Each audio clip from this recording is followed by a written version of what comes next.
So hello friends, আরেকবার ফিরে চলে এসেছি একটি নতুন জার্নি, নতুন ব্লগে, একটি নতুন জায়গা আবার দেখানোর জন্য তোমাদের সবাইকে। আজকে আমরা আছি শিবদাসপুর গুড়ের ভাটি।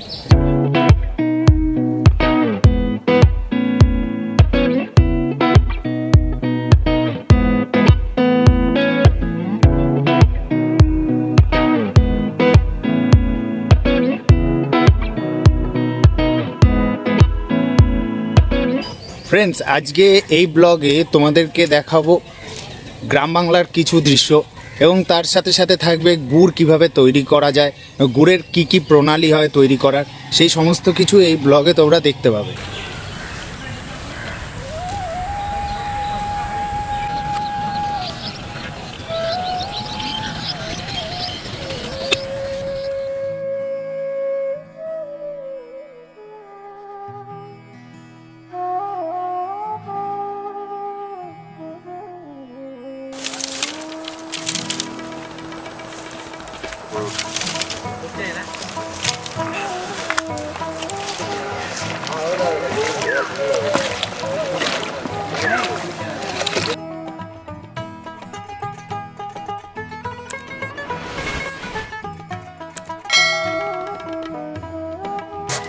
সাইড ফোন কি দাও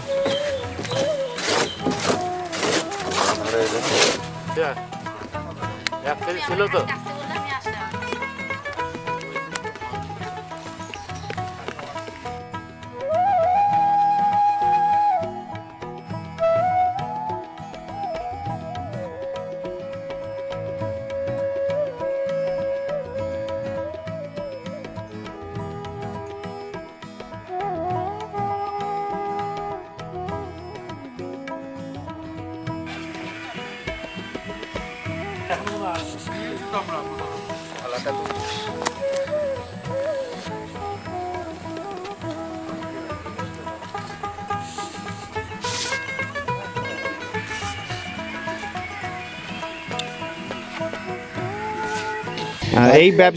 এই ব্যবসাটা তোমাদের মোটামুটি কতদিনে গুড়ের ইয়েটা?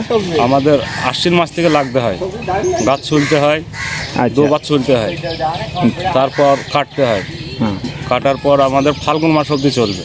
ফাল্গুন মাস অবধি। আর এইখানে কি কি টাইপের গুড় তোমরা? আমরা এখানে সরা বলে একটা পাটালি, যেটা পাটালি করি, একটা বিশাল তেল করি, তেল মাল, তেল লিকুইড যেটা মানে ঝোলা টাইপের ঝোলা, মানে বাজারের থেকে আশা করি একটু কমেই পাওয়া যাবে। হ্যাঁ, আমরা বাজার থেকে এখানে ওই সরা গরুটা বিক্রি করি 130 টাকা কিলো। আচ্ছা, ঠিক আছে। পাতলাটা বিক্রি করি 120 টাকা কিলো। আচ্ছা, 1 নম্বর যেটা সেটা 300 টাকা কিলো। 300 টাকা কিলো। আচ্ছা, তাহলে তোমরা এই 300 টাকার কিলোর একটা লিকুইড পাওয়া যায়, ওটা 250 টাকা কিলো, ওটা পাতলা। আচ্ছা, ওটা একটু পাতলা 300 টাকা থেকে। আচ্ছা, ওইটা দুটোকে ডিফারেন্ট তোমরা করে রাখো। গুড়ের পর্ব শেষ করে চলে এলাম খেজুরের রস খেতে। ঠিক আছে, দেখে খাও গ্লাসের মধ্যে। ঠিক আছে।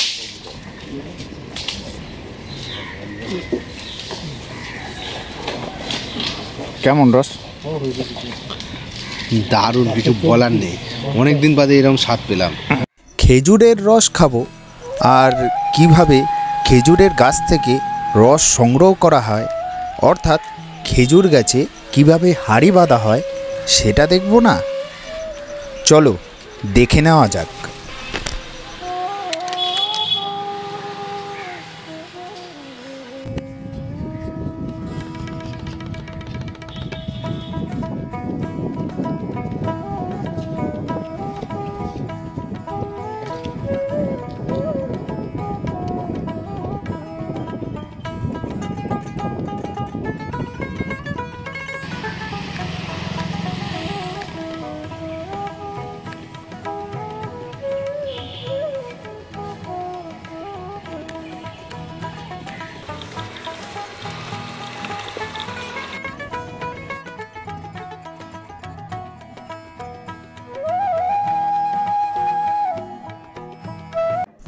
গুড়ের ভাটি কমপ্লিট করে এখন আমরা বেরিয়ে পড়েছি গ্রাম বাংলার আরও কিছু দৃশ্য তোমাদের সামনে তুলে ধরার জন্য। চলো দেখে নেওয়া যাক সেই দৃশ্যগুলো।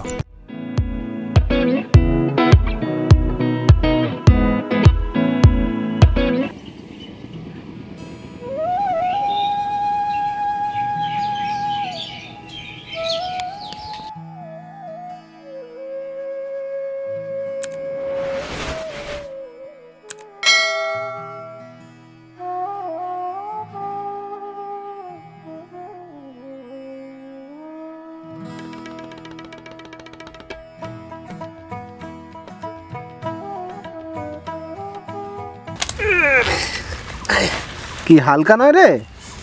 এত হালকা যে তুলতে গিয়ে জানটা কয়লা হয়ে গেল। এটা কি? এইটা কি? এটা তাহলে- ছোটটা কি?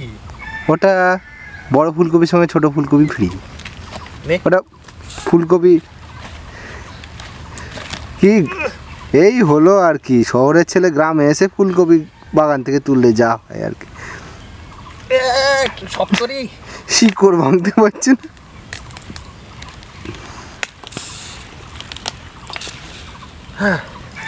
Ultimately complete.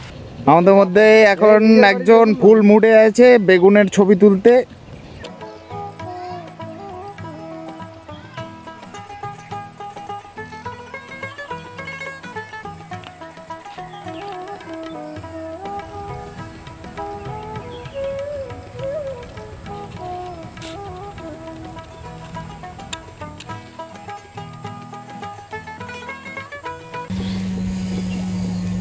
একদম ফ্রেশ মাটি থেকে এখনই তুলে নিলাম বিনামূল্যে। বেগুন বেগুন বেগুনটা কোথায়? এই তো বেগুন।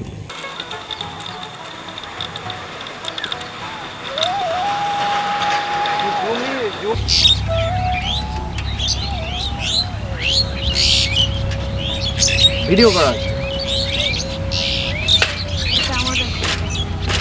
এই কুলটার নাম কি? আপেল কুল। আর আগের যে কুলটা দেখলাম ওইটা হলো মোটা কুল। এটা আপেল কেন বলে? এটা লালচে ধরনের হয় বলে আপেল লাল লাল হয়, এই কুলটা লাল লাল হয় সেই জন্য। ওপাশে নারকেলের কুল টাইপের যে কুলটা একটু আগে তোমরা দেখলে, তারপরে চলে এসছে একটা লাল রঙের কুল দেখতে।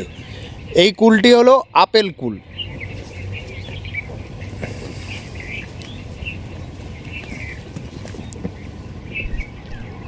এই আপেল কুলের সামনে এখন দাঁড়িয়ে রয়েছি।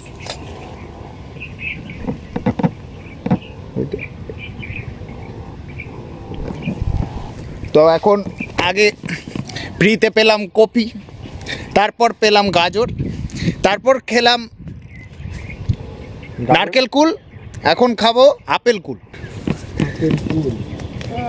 আপেল কুল পাচ্ছে, দেখো কত কষ্ট করে আপেল কুল পাচ্ছে। ভেবো না আমরা কিন্তু সব কিছু বলেই নিয়েছি। সামনে করে একবার দেখিয়ে দিই কেন আপেল বলা হয়। দূর থেকে দেখলে মনে হবে আপেলই। ভোটার গাছটা এমনই কালারটা ওপরে, মনে হবে কিন্নরে দাঁড়িয়ে আপেলই পারছি আর কি। খেয়ে তো বল যে মানে আমাদের আগে তো মুখে বন্ধু বান্ধবরা তো জানতে চাইছে যে কিরকম। ও সাউন্ড শুনতে পাচ্ছেন? টক বললো, টক মিষ্টি, আর এটা মানে পুরো আপেলের স্বাদ পাওয়া যাবে।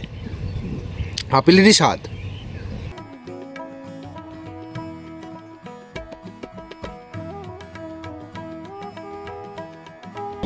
কুলের পর এখন এসে পৌঁছে গেছি পেয়ারা বাগানে।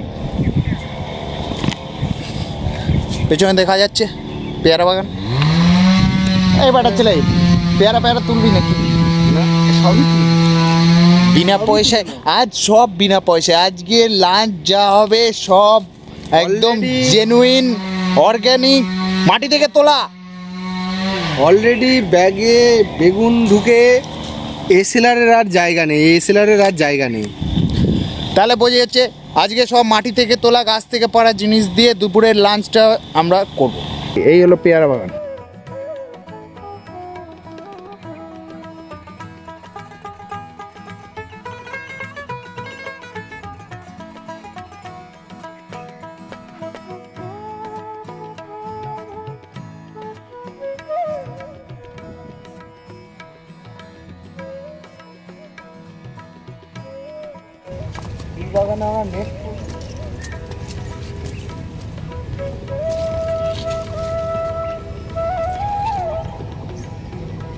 পটলের সিজন চলে যাওয়ার পর এসেছি, তাই পটলের অবস্থাটা দেখো, সবুজ পটল কমলা হয়ে গেছে।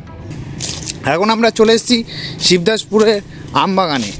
চারিদিকে যতই তাকাচ্ছি শুধু আম গাছ আর আম গাছ।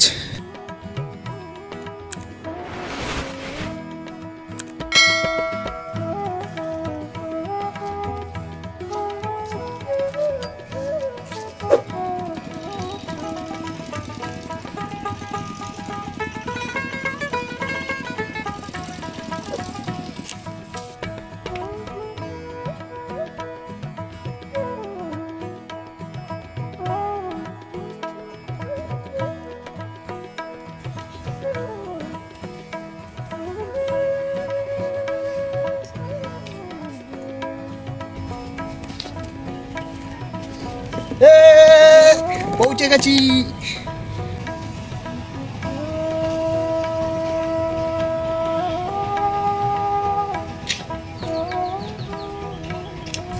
ফ্রেন্ডস, এই গ্রাম বাংলার যে ব্লগটি আজকে আমরা শ্যুট করলাম বা আজকে আমরা তোমাদেরকে দেখালাম, এই গ্রাম বাংলার ব্লগটা যদি তোমাদের ভালো লেগে থাকে তাহলে আমাদের এই ভিডিওটি লাইক করে দিও, কমেন্ট করে দিও, আর তার সাথে সাথে শেয়ার করে দেবে।